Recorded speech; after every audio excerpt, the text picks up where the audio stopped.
Bonjour à tous et bienvenue pour cette nouvelle vidéo aujourd'hui livresque où je vais vous parler d'un livre, je pense que vous ne connaissez pas forcément parce que c'est un livre qui est sorti là dans la vingtaine de février, qui existe depuis quelques mois en format e-book, mais que sa sortie en livre papier était là fin février.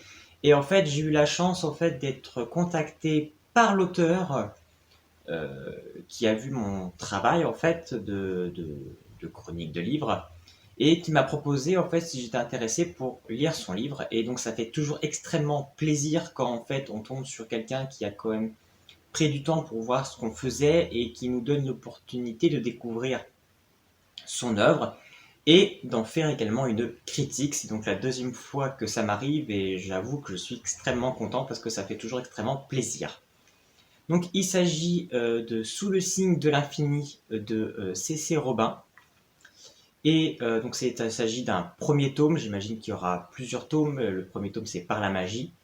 Et donc on est donc dans un univers très fantastique. On découvre donc une jeune lycéenne, Cléa, qui elle subit du harcèlement à l'école. La fille qui est dite la plus populaire de l'école l'a pris, ils étaient pourtant amis avant, mais ça a changé par la suite, et a pris donc son ancienne amie Cléa pour son souffre-douleur, et la tourne en ridicule le plus possible en utilisant les réseaux sociaux. Donc l'histoire commence comme ça. On découvre donc une jeune fille, Cléa, voilà, très quelque part introvertie et pas forcément bien dans sa peau parce que voilà, elle subit ses griefs à l'école. Elle a juste réussi à trouver en Amanda une nouvelle, son amitié. Voilà, donc au début on est inséré dans un univers plutôt de tous les jours. Et il se trouve Cléa fait souvent des rêves la nuit qui la perturbent beaucoup. Elle vit seule avec sa mère, Carole, son père est décédé. Et une nuit, elle va entendre un bruit dans le grenier et elle va monter au grenier et elle va découvrir une boîte qui... Enfin, plutôt, elle va découvrir dans le grenier donc un flot, une cachette où à l'intérieur il se trouve une boîte, et quand elle va l'ouvrir, elle va découvrir une créature qui va beaucoup l'interpeller. Elle va pas savoir ce que c'est, et cette créature va rentrer en contact avec elle par télépathie. Et sa mère va débarquer, elle est sous choc de ce qu'elle découvre, elle ne comprend pas ce qui se passe. Elle ressent également une vive douleur sur la peau, une espèce de sorte de brûlure, elle comprend pas, et sa mère va tout lui révéler. Va lui révéler elles sont des sorcières, et qu'elles ont quitté l'île. L'île est l'endroit où vivent tous les sorciers et sorcières, pour se cacher. Et que Cléa a un don extrêmement puissant et que sa mère a essayé de lui cacher, et que là il se révèle à elle, et cette créature est une sorte de d'âme sœur. Elle est liée à elle. Dans ce monde, les sorciers ont tous les sorciers et sorcières ont tous une créature qui sont associées à eux. Ça c'est toujours des sortes de créatures, des sortes d'hybrides, des sortes de chimères, toujours des croisements de deux animaux en quelque sorte. Et la sienne, celle de Cléa, s'appelle donc Aiko. Et ils vont réussir à communiquer par télépathie, ce qui est un don parce qu'en général, les sorciers ont quand même du mal à communiquer avec leur créature, qui est leur âme sœur. Et elle, Cléa, y arrive parce que voilà, forcément, elle a un grand pouvoir caché. Et c'est pour ça qu'elle était cachée dans le monde des sans pouvoirs, comme ils vont l'appeler. Et donc, Cléa va vouloir en apprendre un peu plus sur son passé, et sa mère va lui proposer d'aller rejoindre sa grand-mère qui vit sur l'île. Cléa a une grande affection pour sa grand-mère Opilax, c'est comme ça, je me trompe pas de nom. Oui, c'est ça, Opilax. Mais elle savait pas elle aussi c'était une sorcière et qu'elle vivait dans ce monde. Pour elle, elle vivait en Floride, etc. Et donc voilà, Cléa va donc partir avec sa mère pour découvrir finalement le monde de la magie et en savoir plus finalement sur son passé, et découvrir aussi beaucoup d'autres mystères qui va entourer les raisons pour lesquelles sa mère s'est enfuie et s'est donc exilée sur Terre. Donc voilà un petit peu en fait pour l'histoire générale rapide du début du roman. On va donc après rapidement découvrir avec Léa donc l'univers de la magie, comment ça se passe.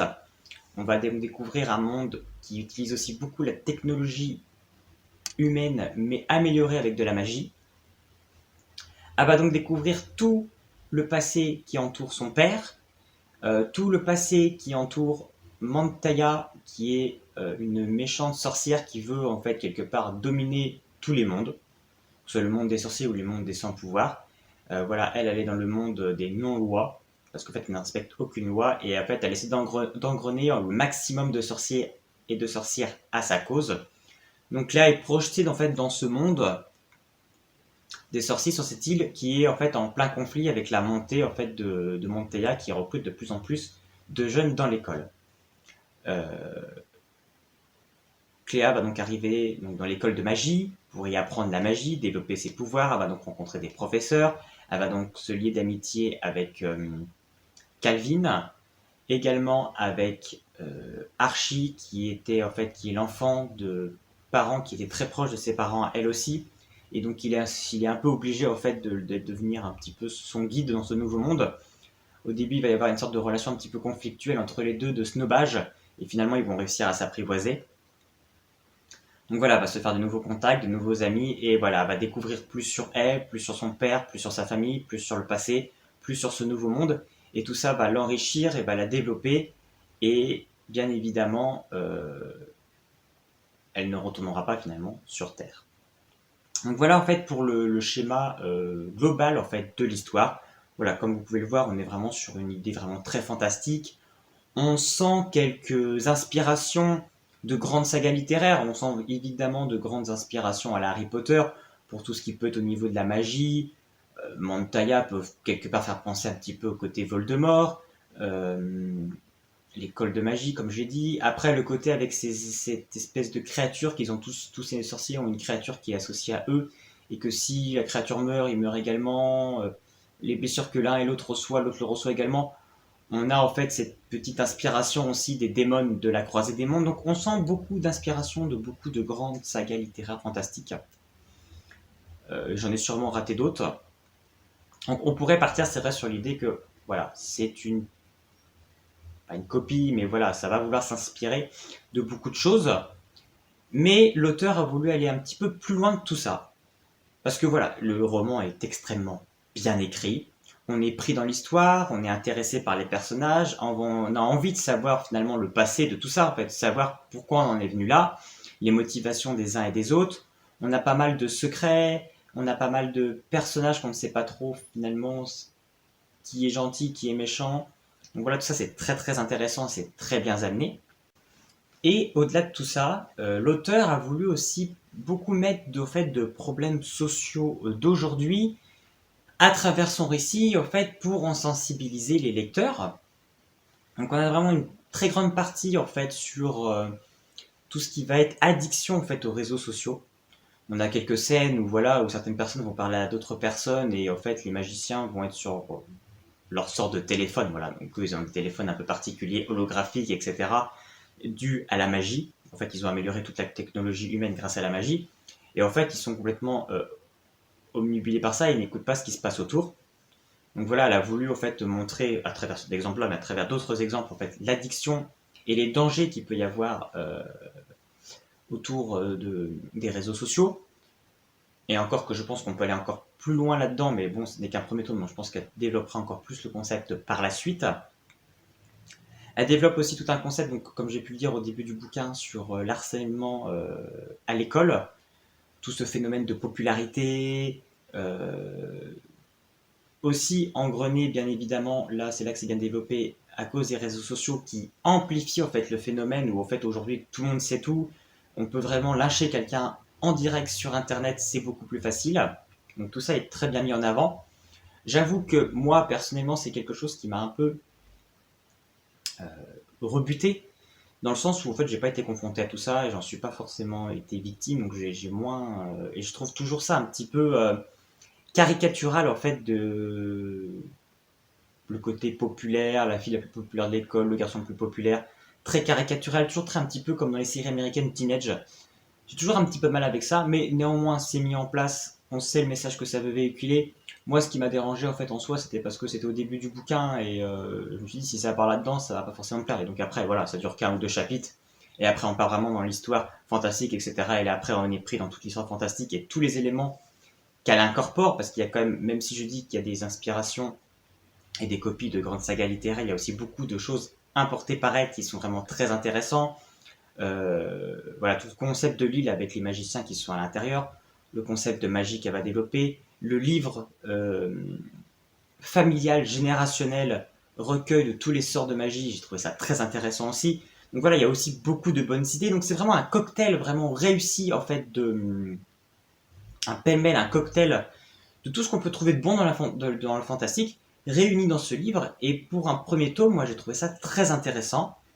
On a, moi c'est ce qui m'a touché beaucoup, un cœur de récit vraiment basé sur tout ce qui est le concept d'amour et familial, vraiment très intéressant et qui parle à tout le monde en fait en soi, et qui peut faire comprendre tout le monde, et qui fait un noyau dur au roman, avec une fin, avec un retournement de situation que moi je n'avais pas vu venir, un autre élément qui m'a plu, mais qui en même temps m'a un petit peu dérangé pour le sort en fait d'un personnage.